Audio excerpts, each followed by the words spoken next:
माना जाता है कि एकादशी व्रत जो है सभी व्रतों में ऊपर है और विष्णु भगवान के चरणों में स्थान प्राप्त करने के लिए मनुष्य एकादशी का व्रत करते हैं और व्रत करके विष्णु भगवान के वैकुंठ धाम में अपना स्थान को पाते हैं। कहा जाता है कि सब व्रतों से सबसे ऊपर एकादशी व्रत है और जो भी मनुष्य एकादशी व्रत पूरे मन और भाव से कर लेते हैं और पूरे नियम से करते हैं उनके सारे पाप कट जाते हैं। करोड़ों वर्ष के पाप जो होते हैं वो भी कट जाते हैं और सीधे वैकुंठ धाम में उनका वास होता है। नरक तो उन्हें कभी प्राप्त होती नहीं है। विष्णु भगवान का समर्पित है उत्पन्ना एकादशी का व्रत। माघ शीर्ष माह के कृष्ण पक्ष की एकादशी तिथि को रखा जाता है।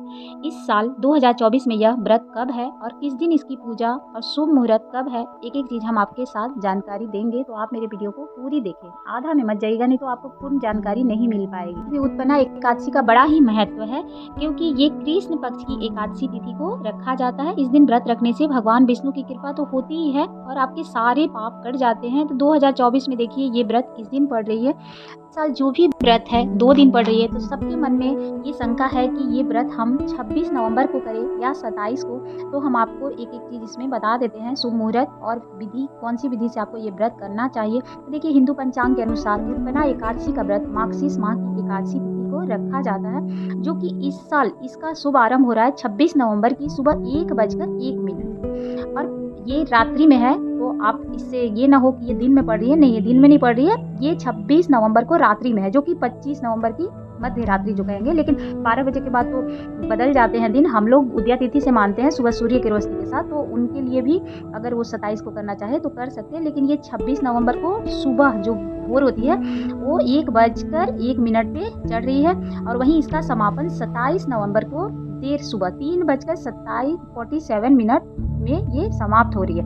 यानी कि उदया तिथि के अनुसार एकादशी आप 26 नवंबर को ही रख सकते हैं, क्योंकि 27 नवंबर को ये भोर में खत्म हो रही है, मतलब 26 को ही आधी रात्रि में ये खत्म हो जा रही है। तो आप 26 को व्रत करें, 27 को इसका पारण करें, लेकिन 27 को आप सुबह 6 बजे ब्रह्म मुहूर्त में भी उठकर आप पूजा अर्चना कर सकते हैं, लेकिन पारण की भी विधि है। देखिए उत्पन्ना एकादशी में आप दिन सुबह 5:05 में पूजा का शुभ मुहूर्त है, लगभग 6 बजे तक आप ब्रह्म मुहूर्त की पूजा कर सकते हैं। आप ब्रह्म मुहूर्त में पूजा करने से भक्तों को शुभ फल की प्राप्ति होती है। वहीं जो लोग भी सुबह की समय पूजा कर पाए वो कर सकते हैं, और नहीं अगर आप कर पाते हैं तो 11:45 पे भी एक शुभ मुहूर्त है, जो कि आप 12:29 तक अभिजीत मुहूर्त है, उसमें भी आप पूजा कर सकते हैं एकादशी का।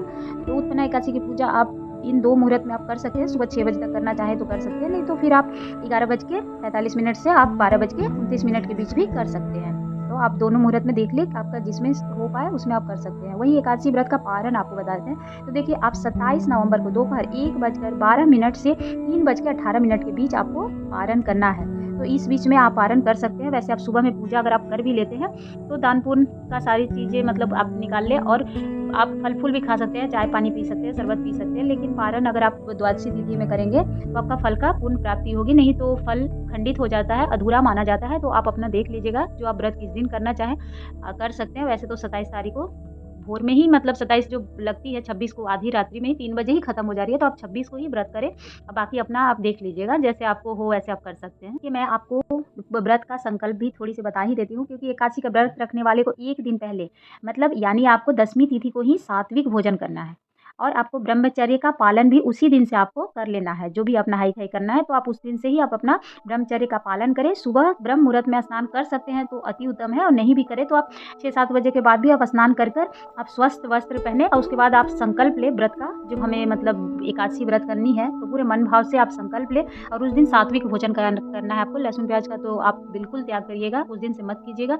और आपको शाम को भोजन कर लेना है। रात्रि में आप जैसे चाहे आप बिस्तर में भी सो सकते हैं, आप ज़मीन पे भी सो सकते हैं, ऐसी कोई बात नहीं है, आपसे जितना बन पाए, क्योंकि ठंड के दिन मतलब है तो आपको ठंड भी लग सकती है, अपने आप को भी आपको देखना है। तो आपका हेल्थ के अनुसार आप पूजा अर्चना करिएगा, अपना स्वास्थ्य देखते ही हुए। ऐसा नहीं है जब भगवान के लिए आप अपना, अगर आपकी तबीयत ठीक नहीं है चाहे कुछ है तो आप देख लीजिएगा अपना पूजा करने से पहले, आपको जैसे संयम हो कर सकते हैं। एकादशी व्रत नियम विधि से भी आप कर सकते हैं, इस तरह से आप पालन कर ले नहाई खाई के दिन। और फिर अगले दिन देखिए पूजा सामग्री में आपको पूजा स्थल को मतलब अच्छे से साफ सुथरा कर लेना है। एक चौकी पे आप भगवान विष्णु की मूर्ति या तस्वीर विराजमान कर सकते हैं। तुलसी के पत्ते तो अति आवश्यक है, आप एक दिन पहले ही तोड़ के रख लें, और नहीं हो सकता है तो फिर आप अगर गिरे हुए हैं तो भी आप उठा के कर सकते हैं पहले से ही। अक्षत अटूट चावल जो रहता है, और मतलब बहुत लोग उस दिन चावल नहीं चढ़ाते हैं तो आप नहीं चढ़ाइएगा, लेकिन उसकी जगह आप तिल चढ़ा सकते हैं, और या फूल से आप कर सकते हैं पूजा। पीला फूल होना चाहिए विष्णु भगवान के लिए। माँ लक्ष्मी का भी फ़ोटो स्थापित करके माँ लक्ष्मी की भी पूजा आप कर सकते हैं। और दीपक का दीप तो बहुत ज़रूरी है। आप जब भी चौकी लगाएँ पहले से ही एक दिया जला लें और उसके बाद ही आप बाद में आरती करें, तो धूप दीप से आप कर सकते हैं। गंगा जल छिड़क के आप शुद्धि कर लीजिएगा और आप पंचामृत बना सकते हैं, क्योंकि आप उनकी प्रतिमा की अगर पूजा करें तो भी, और नहीं तो आप शालिग्राम का भी स्नान करा के उनकी भी पूजा अर्चना कर सकते हैं। तो इस विधि से आपको एकादशी का व्रत करना है। सारी सामग्री आपकी पहले से तैयार हो जाए तो इस तरह से आपको पूजा करना है। सुबह में आप प्रातः काल भी उठकर स्वस्थ वस्त्र पहनकर सारी चीज़ का मतलब जो भी हो तैयारी करके गंगा जल से आप पूरे स्वस्थ कर लें, अपने आप पे भी थोड़ा-सा छिड़क लें और पीले वस्त्र चौकी पर बिछाएँगे तो बहुत मतलब उसमें विष्णु भगवान की पूजा होती है, तो उन्हें पीला वस्त्र खुद भी पहनना चाहिए। पीले वस्त्र का ही चौकी पे लगाना चाहिए और पीले फूल हो चाहे फिर आप कोई भी उनके लिए भोग बनाएँ तो आप बना सकते हैं। फूल पत्ती से पूजा करें, फलाहार उस दिन पूरा दिन आपको करना है। आप उनके सहस्त्र विष्णु भगवान के सहस्त्र नाम का जाप भी कर सकते हैं। उस दौरान आप जब भी पूजा करें एक माला जप सकते हैं।